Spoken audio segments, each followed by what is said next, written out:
Minden évben tavasszal elveteményezünk a kertbe, de előtte jól elgerebézzük a földet, hogy jó sima legyen. Például a krumplinak mélyebb átkot húzunk kapával, 30 cm-enként belerakjuk a krumplit és betemetjük.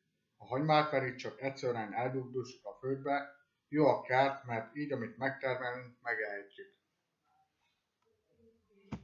Meg amit meg szoktunk termelni a kertben, azt fel szoktuk vinni a lakásban, mondjuk paradicsomot, vagy paprikát meg szoktunk mosni, és üvegbe szoktuk elrakni, még télen is meg szoktunk enni.